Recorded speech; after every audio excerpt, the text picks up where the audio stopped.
let me shift to what I'm really talking about, because I need to have another one of these Cayman Jacks, and we really need to talk about this part of the movie. I hope you're drinking water too. You're gonna. Are they mojitos? They're mojitos. They right? are mojitos. They are mojitos. Mojito? Mojitos. Let's talk about Halle Berry, because listen, Halle Berry, she gets the most aggressive sex scene of any Bond girl. Oh yeah, to this point. But it makes sense. It makes sense. So aggressive. Bond's been locked up for 14 months. Here's something that doesn't make sense. Here's something that doesn't make sense. They, of course, the producers were like, we need to have Bond bang Halle. Them banging right away, fine. I'm fine with it. I'm fine with it for one reason, and that's because Bond, the moment he sees her, he's like, I've been in a prison camp for 14 months. Yeah. I'm going to bang the first thing I find. But on that note, when pleasure streams of pleasure or whatever, the Chinese chick comes to his hotel room, it would have been in Bond's character, the masseuse. It would have made sense if after that scene was complete and he talked with Chang and he made the deal with Chang. I'll have to ask Fei Jing. Do it. Now get out.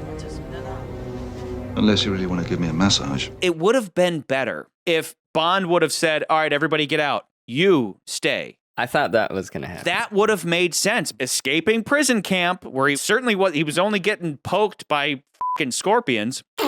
Then he's in the hospital. Then he gets out and he's in this hotel and he's like, I'm going to bang the first thing I see. That would have been a very Bond thing for him to at least ask for her to stay. We didn't have to watch him vigorously her. We just had to, we just needed Bond to say, why don't you stay? And she's like, okay. That would have been completely within character. And then fast forward to Jinx and whatever, they bang as soon as they meet. That's fine if that's what you want to do. But would it not have made more sense, considering the way the story goes, the Americans and the British... Hello? We're on the same side. Doesn't mean we're after the same thing. They're fighting each other the whole time. They're competing. Would it not have made more sense for them to meet, but not bang until later? It would have been a better story if they would have butted heads for a bit and then later... But instead, they just throw that out the window because... But you're missing a point. You're missing a point. And I think the point would be Jinx was meant to be kind of a female version of Bond, and that's what they wanted to set her up as. And if you remember in that point, she doesn't realize that he is an MI6 agent. Don't really know. She sees him as just some really nice piece of ass that she's going to have way with, like as if Bond was going to do the same thing. They're both getting the same thing. If he just met some girl at this place, he doesn't know that they are involved in the same operation, so to speak. And I really agree on one level. I agree on like a stupid Hollywood footing, but generally speaking, there are a couple times that Bond kind of breaks character of Mr. Agent Man in this. And one of them is that James Bond, I'm sorry to nitpick it this hard, but James motherfucking Bond would know the difference between a loaded and an unloaded gun. Oh, He just would. It was so good of you to bring your gun to bed with us. Occupational hazard. So that's he would have bad. felt the weight and been like, wait a minute. Not insignificant weight difference. Yes. And then the other is that it's just kind of weird that his instincts didn't tell him that Jinx is a fellow secret agent. It's like when two military people meet and they're like, you're in the military, aren't you? Exactly what kind of banking do you specialize in, Mr. Bond? Hostile takeovers. Shall we? Like with Wei Lin, it was pretty obvious that Bond was onto her from the very beginning. Looking for a news story? He should be speaking with her and he should be like, I have a sense that this chick she's in the business. Like, remember in Moonraker when Bond almost immediately figured out the truth about Goodhead? Here, he's completely oblivious. What's going on? Jinx, you gotta get out of here now! Move! Move! But he wouldn't know that because her acting's so bad. You've solved it. You solved it. I did. I stand corrected. My only issue with the whole scenario is it almost feels like he's putting women before the job. And it's like a pretty serious job. But he needs to get laid. So that's more important right now. I can give it a pass because he hasn't been laid in a while, but it would have made a better movie if he would have banged the masseuse and then he would have maybe had dinner with... That makes more sense. Jinx, and then I just think that it is less about James Bond at that point and is more about establishing Jinx as a character. I don't think it was. I think that was the intention. Jinx has no character though. Jinx has no character. Having missed the touch of a good woman. Who says I'm good? Just doing a gender swap of James Bond without any other form of characterization just doesn't work. Her character is like, I'm a terrible actress and every word coming out of my face. I think, is and I want to talk about that real awful. quick. Listen, I want to talk about that real quick because this is what I think about it. I think she's actually decent in the scene when she's first introduced. Her intro, I'm like, yeah, I buy her. I don't think she's bad in this scene. I don't know who gets out of the water like this. I feel like it's when she gets to the ice palace is when out of the blue, and I want to say this just to be specific. Yes, you could say, yeah, she's bad acting, like her line delivery is terrible. It's not so much like it's terrible, it's just intrusive. I'm a girl that just doesn't like to get tied down. A girl who hates to be tied down, huh? Are you gonna get me off this thing? It just feels like everybody's kind of flowing and like we're like, okay, Bond says a thing and McCurdy, like Gustav says a thing. It's trying to be sexy. Yeah. It's trying trying to push out these euphemisms in like a sexy way. Here for the penguins this time? Or for the view again? I take it Mr. Bond's been explaining his Big Bang Theory. Oh, yeah, I think I got the thrust of it. And it's not sexy. It just comes she's across like, as forced and lame. Like every time she speaks, it sounds like nails on a chalkboard, but every other character, even Miranda Frost's character, it just feels like within the scene. Like it just makes sense. But she's the only one that every interaction between the two of them, like okay. Remember, License to Kill, we talked so much trash about when the two Bond girls meet, and I love James so much. And we thought that was bad. Every scene between Jinx and Miranda Frost is embarrassing. Ooh. Yeah, nice moves. Just like Bond. He was pretty vigorous last night as well. He did you? I don't know he was that desperate. This is my impression of me watching this movie. I'm like this. I'm like... And I'm not kidding. There are times where I'm so embarrassed and frustrated, I'm literally pulling my hair out. There isn't a single Bond movie where I do that. You could throw slide whistles and double take pigeons and all that crap at me all day. I never do this.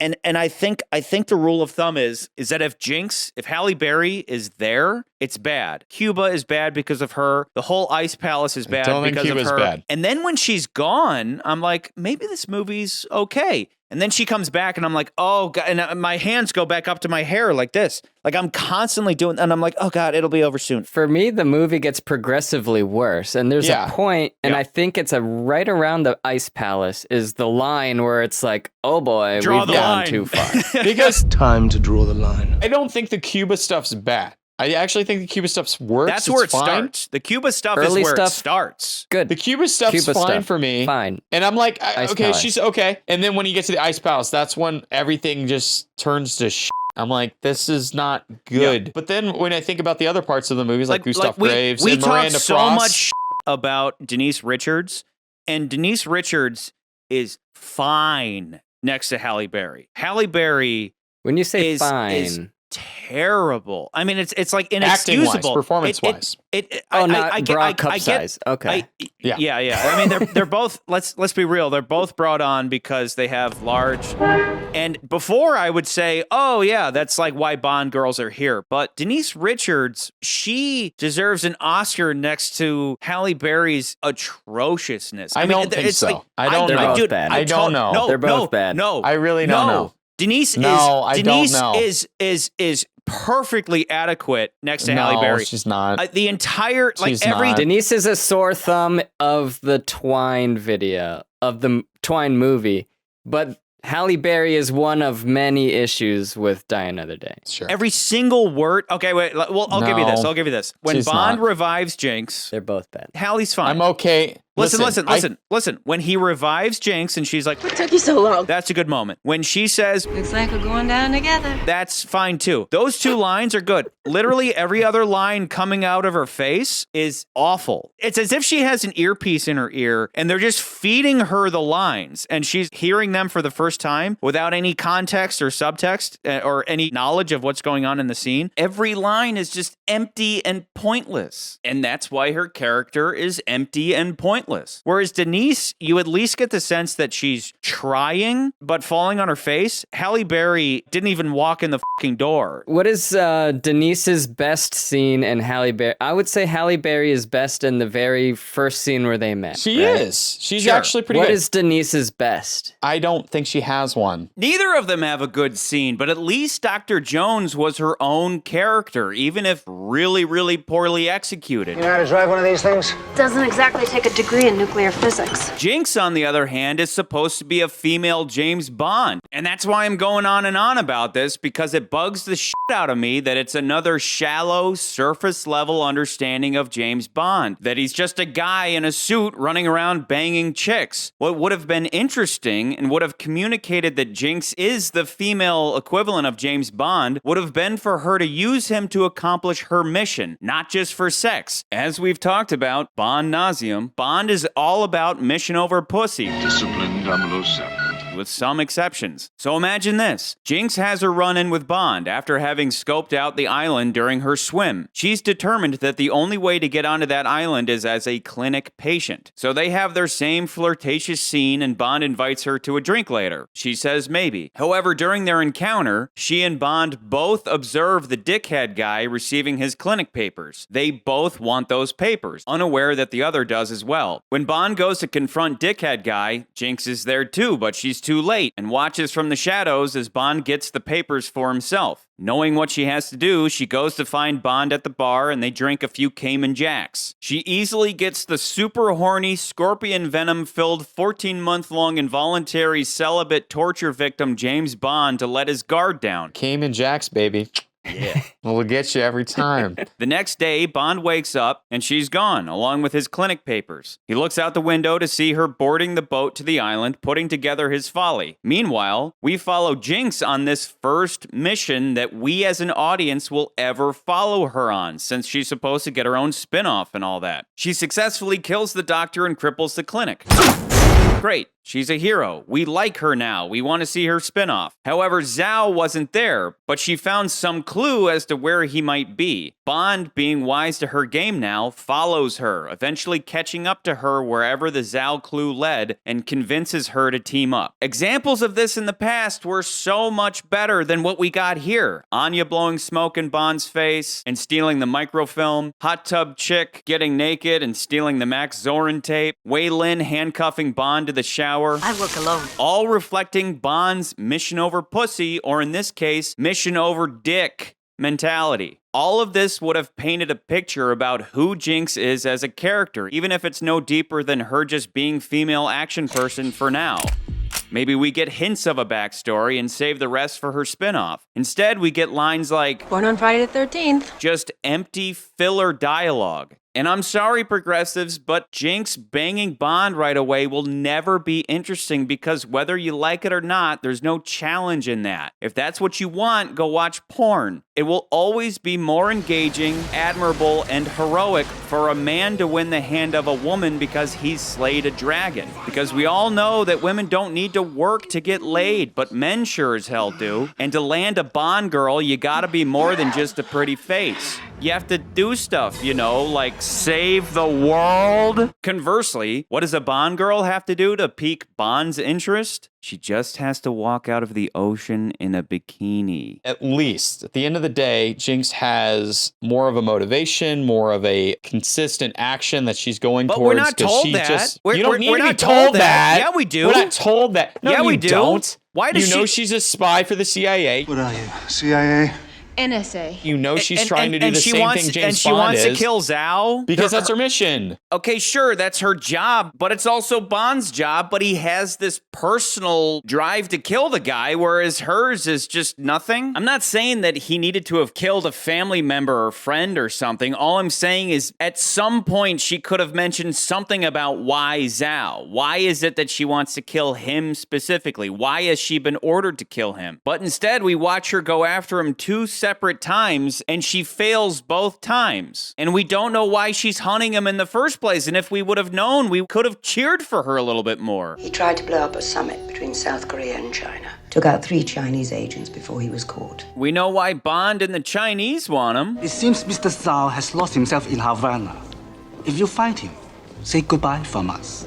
With pleasure. Why do the Americans want him? Why do they care? The top American agent in the North Korean High Command was executed a week ago. The Americans intercepted a signal from your prison naming him. And they think it's me. You were the only inmate. They concluded you cracked under torture and were hemorrhaging information. We had to get you out. Zhao.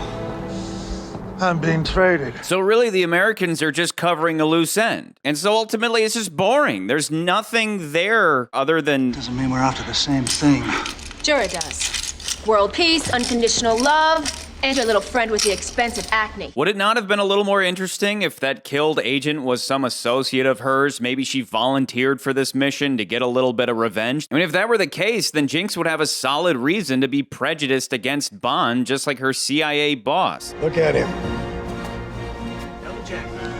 You'd think he was some kind of a hero. That would at least give us something, but instead we have nothing. Because if Jinx is supposed to be just like James Bond, and she's obsessed with her mission, Zhao would have been killed by Jinx if Bond had not showed up. Okay, that was her plan. You're missing a point. She you're kills missing the a doctor. major point. She to kills what the doctor, Listen, and then she figures out where Zhao is, and she's gonna go kill. Her mission is to kill Zhao. Instead, Bond completely foils that, and then she's not upset about that. In fact, later she's like, So I left you in an explosive situation. You're a big boy.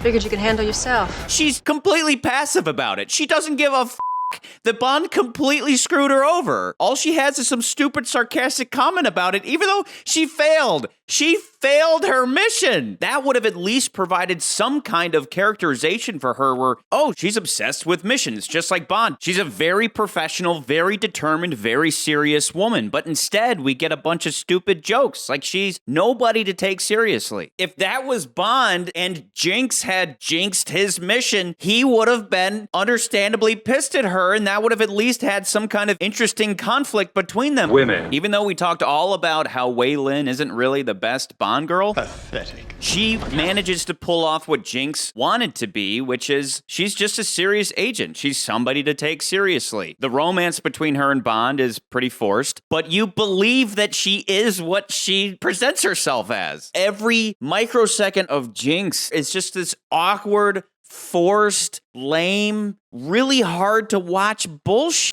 with zero character and bad acting. And why is that? It's just nothing but her trying to be badass, and Halle Berry is not a badass by any means ever. She's just incapable of it. Read this, bitch. It's just the perfect storm of garbage. Meanwhile, Halle Berry never gets past that threshold of, I'm just here because I have a cute face and big boobies. My other thing I was just going to talk about, this has nothing to do with the plot, really. This is more of like, you know what? I kind of miss Jack Wade. Because, who is it? Michael Manson? Is that his name? Madsen. I don't like him. I don't know why, but I don't like him. He plays the CIA guy. He could have been Jack Wade, and I think it would have worked way better. But for whatever reason, they were like, yeah, we're going to get this other CIA guy. And I'm like, well, why not Jack Wade, who we've had in the last couple movies? How standoffish he is. That's what I'm saying. I wish Jinx would have been as standoffish. You put your house in order, or we're going to do it for you. Jinx should have been a reflection of Michael Madsen. Instead, Jinx is like, oh, your whatever. Whatever you need, I'll show you my tits, Bond. Here are my tits. You know, and it's like, that's what I mean. Jinx has no character, whereas just have Jinx be like, you, Bond. You're not even in the Secret Service. You're rogue, bro. I'm here doing a job. I could have gotten Zhao if you wouldn't have up what I was doing in the clinic, but that's not explored. There's more to this than your personal vendetta. And then the whole movie is, I love you, Jinx. Come on, it's warm in here. Come on. The cold gets you. Let her drown. She has no character. Let her drown. Well, that's not going to be the thing Bond's going to do, so I'm sorry. Yeah. He's going to save people because he's a good guy. Sure, but wouldn't you rather him save a good character rather than a big nothing? Your mama. She's nothing more than a carbon copy of Bond, which basically just makes her redundant. If she had some kind of substance to her, it would at least be purposeful, but there's no purpose. There's no purpose to her. And what we miss out on are one of those moments from previous Bond girls that were good Bond girls that weren't just a pretty face, because even at a basic level, they had some kind of character motivation. There was this man who owned the place where we were living. He let me stay on for a while without paying. Then one night he came up to my room. Well, you know. And what happened after that? I put a black widow spider underneath his mosquito net. A female, and they're the worst. It took him a whole week to die. Born on Friday the 13th. From now on, you will do anything he says. And if I refuse? Then you will not leave this room alive. I will obey your orders. Good. Let's just say our relationships don't seem to last. No, it's about your brother. What about him?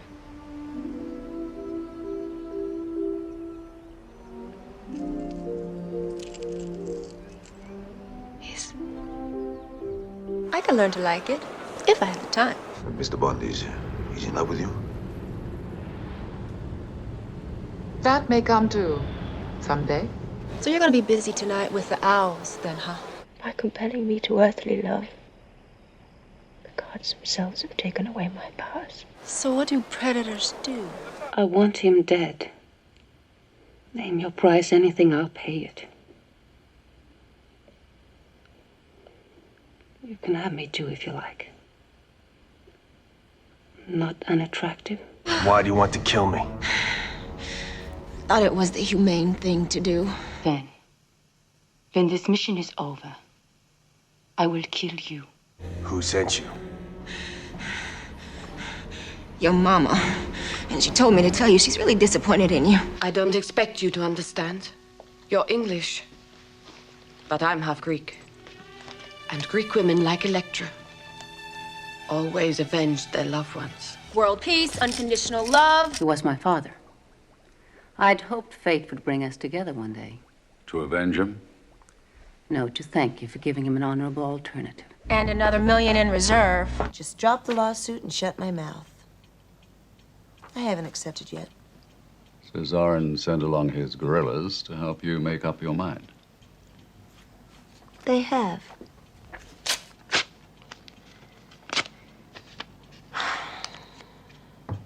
I'd sell everything and live in a tent before I give up. Are you always this frisky?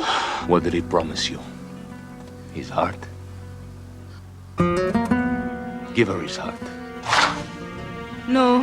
I'm gonna be half the girl I used to be! Oh, stop it, both of you! Stop it. You're like boys with toys.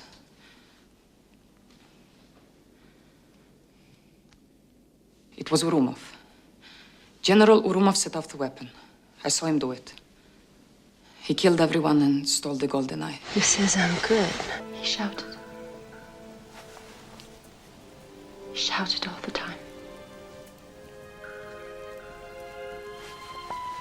And we don't have any of that. We just have this, I'm a badass. That's my character, is I'm a badass. And she's not a badass. She's actually really fucking lame. So far, we have 3 comparable sexy female foreign agents whose sole motivation is a mission. Dr. Goodhead, Wei Lin, and now Jinx. Single-dimensional characters whose sole motivation is the completion of a mission with 0 personal attachments to that mission, other than their countries / the world might perish, which works perfectly fine within the confines of the big dumb action movies of Moonraker and Tomorrow Never Dies. But as I've already pointed out, Die Another Day is not a big dumb action movie. Yes, it has some of those elements, but underneath that stuff is a very compelling personal stakes story for James Bond himself. It needed a Bond girl counterpart that explored those elements and complemented them in her own way. So imagine this. Jinx is the top new American agent within the NSA or whatever other 3-letter agency. She's essentially a freshman out to prove herself, and this is where she's just like Bond was back when he started out. Well, guess who else is out to prove himself?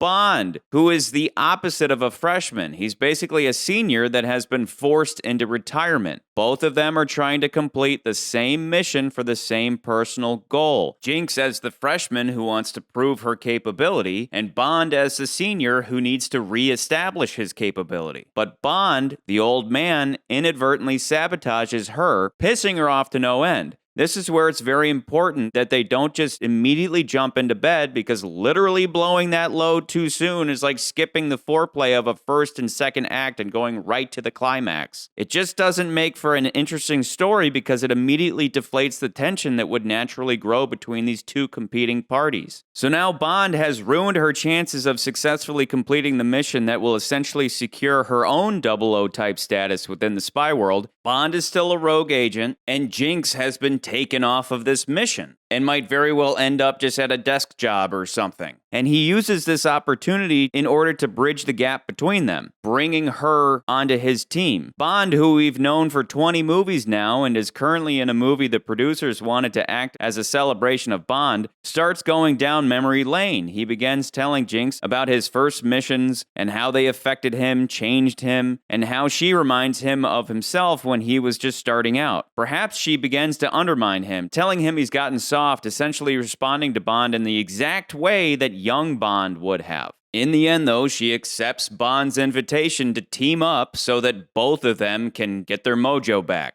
And now they together have a vested interest in completing the mission by finally working together so that both of them can regain their honor, establish their rank, and then and only then go have super duper frisky sexy times. Something like this would have characterized Jinx in a way that would facilitate her own movie franchise, because suddenly she would be a female version of Bond. Instead, what we get is a completely superficial understanding of James Bond as just a guy in a suit that runs around shooting people. As Bond fans, we know that this is sometimes true, but underneath every James Bond is a backstory that is carried with him through every one of his adventures, and by knowing and understanding him as a character, we have an unquenchable thirst to spend time with this man. Meanwhile, nobody wants to spend any time with Jinx because that's not a person. It's a shell of a person. The failure of Die Another Day doesn't rest upon Pierce Brosnan, who is bringing his A game as usual. It's certainly not the delightfully over-the-top Gustav Graves, who is a well-rounded, fully realized character, even if he's a goofy bastard. It's not Miranda Frost, who in hindsight should have been the sole Bond girl. I mean, imagine how much better things would have been if Jinx didn't exist, and Bond had to be completely self-reliant until he's paired with the exceptionally cold, no I won't sleep with you Bond girl, who then turned out to be the secret villain Bond was after. All we get from Halle Berry is I'm sexy and I'm badass, so naturally it comes across as flat and forced and lame because Halle Berry may be sexy, but Jinx is not. She's empty and uninspired and represents a wasted opportunity to make good on the themes presented in the first act, and thereby really giving Pierce Brosnan the send-off he deserved. And honestly, I don't know who to blame between Halle Berry, Barbara and Michael, Purvis and Wade, Tamahori, or all of the above, because we get the beginning of a potentially meaningful film, but then the ending of a farcically bad action flick. I thought this was supposed to be a celebration of Bond, in which case you can't have it both ways. I should be laughing and cheering the campiness, or it should have a somewhat serious or suitable ending based on resolving the themes introduced at the outset, for the sake of Bond and for Brosnan himself, who loves the character of Bond, whether he's the one holding the Walther or otherwise. He deserved better than being saddled with the brain-dead bimbo. I can't possibly fit enough quotes around the word actress on this tiny little screen, because she's not an actress. She's just a mannequin that Lee Tamahori dressed up in James Bond clothes. Oh, so good.